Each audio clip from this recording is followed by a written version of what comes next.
Favorite Humans podcast. We are back. We are masked, and we have a guest. Technically, we're guests. We are the guests, and we literally have our masks on. We are abiding by all of the rules. Live from Boyertown.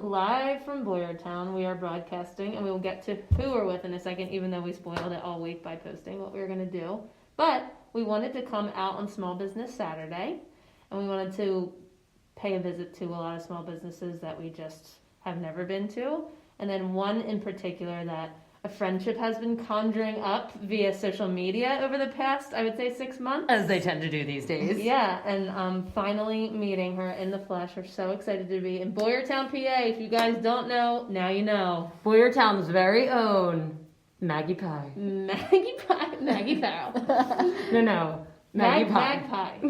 But why can't I call you Maggie Pie? All right, Magpie Market is where we are currently. Maggie, we put the microphone to you so you can introduce yourself formally. Hi, everyone. I'm Maggie from Magpie. Magpie Rentals, really, yes. And now Magpie Market. Yes. So it's growing. But me and Maggie met not an hour ago. We've been friends for years, and that's why I call her Maggie Pie. We're already just to close. Let everybody know that it's an inside joke. So just keep that, that's on the record. You guys know that Marilise goes on her tangents. So anyway, we are here at Magpie Market because we wanted to support small business, like we said, and we found some fun small businesses in Boyertown too. Never been to Boyertown. Look it up if you haven't been here, because you need to find Magpie Market, because it is an awesome piece of land that they have going on here. They have how many different buildings? There is, I believe, 9 buildings. Wow. 18 acres. Oh my gosh. Yeah. And they are not always country folk. They were living in Philly. We lived in Philly for 4 years. Yes. So we started our business in the Wilkes-Barre-Scranton area and then moved to Philly, and that's the market we serve, and that's kind of where most people know us from, but then we needed a little bit of a break from city life. So we moved out here 4 years ago, and it's been glorious. Yeah, and you're just growing by the minute, it looks like. And in the midst of all of this crazy 2020, Maggie and Jason have opened up a little shop, an actual Magpie Market shop where you can come if you sign up, because it's socially distanced, of course, following those rules, and we're sitting in it right now, broadcasting from it, as we said. We will share posts on social media. It is amazing. If you haven't already seen it, you really need to at least buy from them via social media. But if you can get here, sign up for a time slot. Yes, it's very, very nice, very aesthetically pleasing. Things that I never thought that I could see in my room. I'm so excited, and I have a whole pile. Everybody can attest to this that's at this table right now. I have a whole pile for my new house, so I'm really excited. But first of all, let's just talk to Maggie about how she got into the business that she is with her husband, not even Magpie Markets. Magpie. What do you do, with your husband? How did you get started with all of this, events, anything, rentals, all of that fun stuff? So we started a business together in 2009, actually, and it was not Magpie. I'm always hesitant whether I should say the name. Those who know. If you know, you know. You don't have to. And it's so you know, no, this is a safe space. No. This is your space, but it's a safe space. Yeah, I feel safe here. You should also. I do. I feel safe. It's kind of a joke amongst those who know. But we used to decorate tent weddings. Oh. My parents owned a tent rental company. They own a tent rental company in Wilkes-Barre. And we used to decorate those tents, which is now my nightmare. I never want to do that again. But we started then during that time collecting. We found auctions and flea markets and things like that, and just kind of started collecting blindly, not really knowing. And I found one company in California who was Found Rentals. Again, for those who know, they're massive. And it was sort of like, I think this is a thing. And when we started it's between 2010, 2011, we were one of 5 in the country that were doing this. And we just kind of rolled with it and threw it out there, saw what stuck, and accidentally got a job in Philly. Accidentally.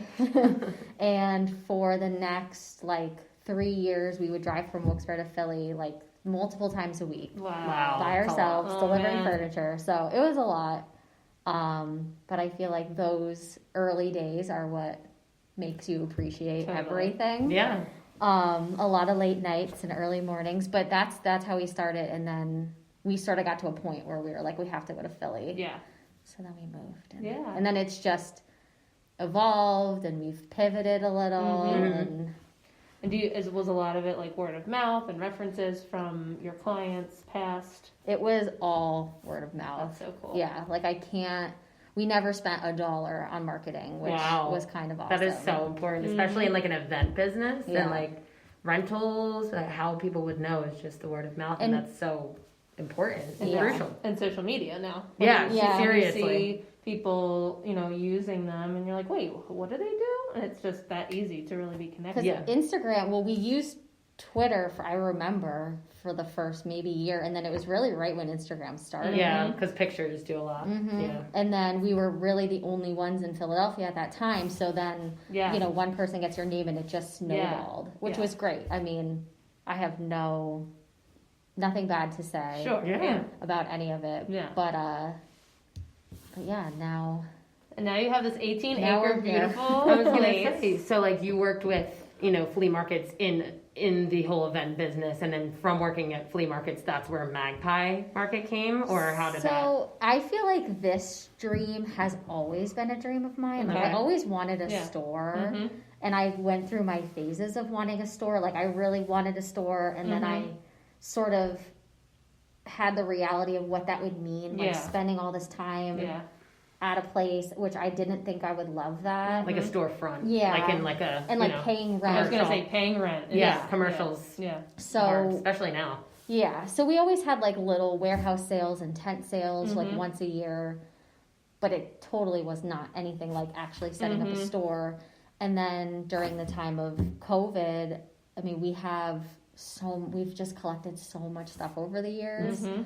And we used to rent out smalls, and then it was too hard to keep track of everything, and then we just kept it all, and we would sell some, decorate the house with some, and then Mhm. finally I was sort of like, I feel like this is why I have all of this. Mhm. Like, let's do these online sales and just Yeah. see what happens. Mhm. It's huge. Which Huge. they were fantastic, and I met so many cool people, but it also like wasn't enough for Yeah, me. Like I I get that. love like setting it up Yeah. and like I creating get it. an I atmosphere. get it. I Yeah. understand it so much. Yeah. Keep that for later. I know. You're Like, like it's- speaking to my soul right now because I have this storefront wanting, and like I've talked and looked into so many storefronts and like just the rent and like what it means. When you said that, you just pulled it right out of my soul. And especially with something like this, and obviously, a lot of people didn't foresee COVID making No. that much of a mark. But the storefronts and the small businesses are obviously what are, suffering right now the most, and it stinks. And Mm-hmm. we love small business so much. We love local because all of this stuff, just like my sister said, it gives me life. I really, really love it because I love the story and I love the heart in it. I'm not saying that bigger businesses don't, because sometimes they start out as small businesses. But this is, Small Business Saturday. We like to pay tribute to everybody that's working their ass off. Yeah. Totally. And you created Especially it in your- this time. And Yeah. you created it in your Before. own space where you're not paying rent. You live here anyway. Like, it's kind of been something that you said has just come to this point where it was Yeah. time. And even in a dark, quote unquote, dark 2020, you're able to Phantom. bring this to life and something that you've always wanted now that we're learning. And I just think it's so admirable. And that's why we created this podcast, is to really just like what we call is like spread shiny vibes and just be like, we just met you today, but you did this, and like we're so proud of you because I'm so it's proud of so amazing in every way, and it's so admirable, and we're just sitting here like little kids at Christmas. I know it's definitely like a weird time to be opening a store, but if it doesn't like take off, we're not really losing anything. You're at home. Yeah. We renovated a space. We hope to use it for different purposes other than the store as well. Yeah. Our goal for the property, like we didn't move here to have 18 acres by Right. ourselves. Right. And we're most likely never going to have children. So our goal is to share it, And all use of it it. as gathering Yeah. space. Well, you have fur children, so Always, just, always and forever. Yeah.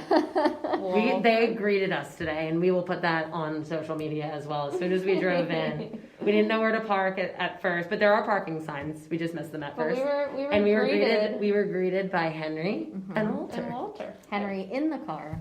Literally. Henry in the came into the car, But we I needed opened to the yield. door. I literally opened the door. I'm like, get yeah, in here. Yeah. So Henry didn't. So these are golden retrievers Mm-hmm. that Maggie and Jason have on. Is it? Can I call it a farm? Yeah. Okay. Yeah. On the farm. And yes, we were greeted by those, and those are their fur babies. That's why I wanted to bring So that you up. are a mom. Yes, you I are a am. mom. You I are. do totally feel like a mom of two boys. Oh, totally. All the time. I'm sure Yeah. you do. Are I'm you sure you do. open? I'm just going to start out with my question. Are you open to having events actually here? I know that you've kind of said that, but like weddings outside, is that something that you've ever opened up to or maybe considered? So funny answer to that. When we moved here, I said my number one rule is absolutely no weddings here ever. Got it. But because we've seen it all. Yeah. And Strike I it with a red line. just don't want that here. But once all of like the COVID stuff happened and we redid this space, I said to Jason the other day, would you laugh at me She if went I back on it. would say, because he wants a wedding venue, which is beyond my thought process that I could even understand. So does Pat. Pat talks about it all the time. He's like, you love running events. It would be perfect. I could But we just- need something like I'm that. like, there's so much that goes into that. Like, there's so much. It can get just so Oh my out of God. hand. We have the same conversation. Jason's like, I don't see it being that hard. I'm You're like, like, you 'cause are out you're of not your going to mind. do it. That's why. Exactly. So I said the other day, like maybe 20 people max, where you can put a long table in here for dinner. If it's nice out, we could use, but that's it. Yeah. No more than that. Yeah. Maybe. I mean, the property still needs we need to put on like an actual porch and some things need to be done, but I'm open to it. Yeah. Well, I just foresee it when the first thing that I looked at were the barns and, the stone and brick or whatever the materials are escaping me at this very moment in time. But I think of photo shoots. Yes. Like, would you rent out the space for photo shoots and like stuff like that? What are you open to doing with that? Because I'm kind of asking selfishly. I was like, there's an angle. There is an angle for sure, but then obviously we can spread it around, if that's something that you're open to, because I know people that we don't have this type of, space It's harder. near us. It's harder to find. Yeah. Yeah. Well, we used to, when we were in the warehouse, it was granted that it was in Kensington, it was a great warehouse space. And we did workshops and photo shoots. Like free people used to come shoot for their cool. holiday, Oh, which wow. is like the best. Yeah. Our golden Marty, who passed away, he was on their website Oh, during wow. Christmas. Proud mom moment. Yes. But we used to do all of that stuff, and then moving here, it's funny to say you move to 18 acres and you have nowhere to do any of that. But now with this and the outside, definitely open. Pretty much we hosted little workshops not this summer, but last summer when it was normal. But I'm open to all of it. I love all of that stuff. Yeah. And I think what, again, out of these dark times, what's been really cool, and I've seen a lot of my friends who own amazing businesses do, is be so innovative. Really try to think outside of any sort of box you ever had about your business or your business idea. And I feel like I've seen so many people do that. Just you have to be creative, and you are by nature, obviously, Totally. anyway. So I just feel like it's a good thing that you're opening up to maybe we could do some sort of events here in a safe way, because it's a way you can also, I know we were talking about this earlier, share your space with people who are not able to do their big wedding, or, really just want a place that they can safely have dinner with their family, or, someone from out of town, that sort of thing. So I feel like it's really cool that this crazy year has brought a lot of silver linings in innovation and creativity, and just that you can't just end what your dreams are. You have to keep pushing outside of the boundaries in the box, and this year certainly has challenged us to do that. Right? I'm just taking in everything that you just said. Usually I'm not that silent. That focused? But I was really focused in that, and I agree to everything that you I know just those said. were some good words. Yeah, she Guys. gets deep. She gets deep. Guys, thank She you does so sometimes. much. Sometimes she texts me and I can't answer right away because I need time to. I need a moment.